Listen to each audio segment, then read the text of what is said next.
kabel PLN nyangkut di kusen. Mohon dijelaskan PPN 12%. Ya.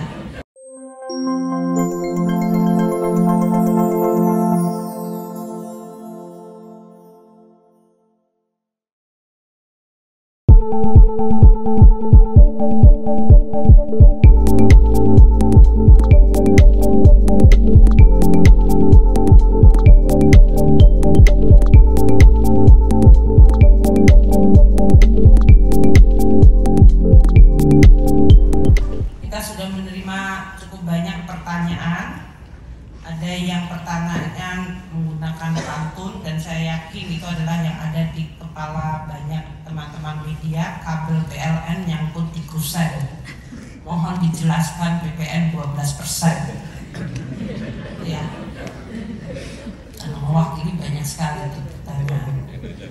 Nah, untuk yang ini mungkin saya sampaikan karena saya tahu mungkin banyak yang menanyakan dan karena banyak sekali yang sudah menyampaikan juga di publik. Saya rasa teman-teman media memahami bahwa Kementerian Keuangan terus memantau, melihat, dan mendengar berbagai pernyataan aspirasi yang ada di dalam masyarakat, baik itu oleh pengusaha, oleh masyarakat umum, oleh DPR, dan kita terus akan berhati-hati di dalam merespons karena Kementerian Keuangan di satu sisi memang akan terus menjaga kebijakan fiskal dan terutama di dalam pelaksanaan undang-undang perpajakan itu azas keadilan menjadi sangat penting. Jadi pelaksanaan undang-undang harus tetap menjaga azas keadilan. Ini tidak terkecuali bagi kita dalam menjalankan, meskipun tidak pernah sempurna, tapi kita akan berusaha keras untuk terus menyempurnakan. Jadi kebijakan sesuai dengan undang-undang harmonisasi peraturan perpajakan yang dalam hal ini mengamanatkan PPN 12% dengan tetap menjalankan azas keadilan dan mendengarkan aspirasi masyarakat, kami sedang memformulasikan secara lebih detail. Karena ini konsekuensi terhadap APBN, terhadap tadi disebutkan aspek keadilan, daya beli, dan juga dari sisi pertumbuhan ekonomi perlu untuk kita seimbangkan. Beberapa arahan dan juga dalam hal ini diskusi sedang dan terus kita lakukan, ini dalam tahap finalisasi.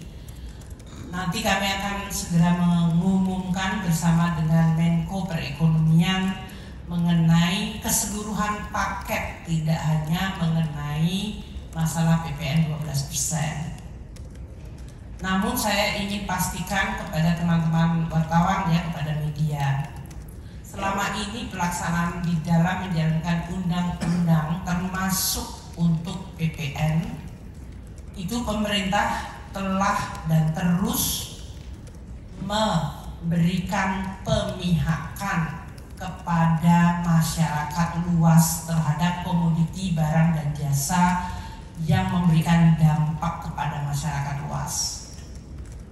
Jadi kalau kita lihat pelaksanaan undang-undang PPN, walaupun PPN sekarang ini 11%, di dalam kenyataannya banyak barang dan jasa termasuk barang kebutuhan pokok seperti beras, daging, ikan, telur, sayur, susu segar, gula konsumsi, jasa pendidikan, jasa kesehatan, jasa angkutan umum, jasa tenaga kerja, jasa keuangan, jasa asuransi, jasa buku, penjualan buku, vaksinasi, rumah sederhana, dan rusunami, pemakaian listrik, air minum, itu semuanya tidak dipungut PPN. Jadi PPN-nya adalah 0%.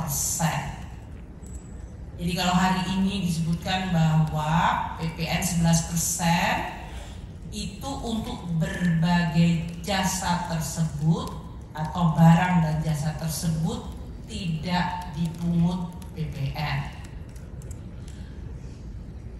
nilai dari barang dan jasa yang tidak dipungut PPN-nya itu terhadap penerimaan yang kita sebutkan sebagai fasilitas, itu untuk tahun ini diperkirakan mencapai 231 triliun PPN yang tidak dikolek dari barang dan jasa yang tadi PPN-nya dienolkan, meskipun undang-undang menyebutkan PPN 11%. Jadi hal yang sama juga akan pada saat PPN itu di 12%, barang-barang kebutuhan pokok tersebut tetap akan 0% PPN-nya. Beras, daging, ikan, telur, sayur, susu segar, gula konsumsi, pendidikan, kesehatan, jasa angkutan umum, jasa tenaga kerja, jasa keuangan, jasa asuransi, buku, vaksin polio, rumah sederhana, sangat sederhana, rusunami, listrik, air, itu semuanya PPN-nya adalah 0%. Jadi kalau kita perkirakan tahun depan pembebasan PPN itu akan mencapai 265,6 triliun rupiah.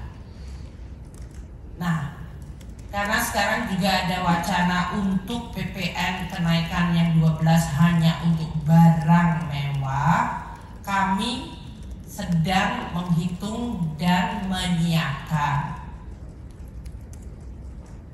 Jadi saya ulangi lagi ya, barang-barang yang tidak terkena PPN tadi tetap akan dipertahankan, namun sekarang juga ada wacana aspirasi adalah PPN 12% naik ke 12 itu hanya untuk barang-barang yang dianggap mewah yang dikonsumsi oleh mereka-mereka yang mampu.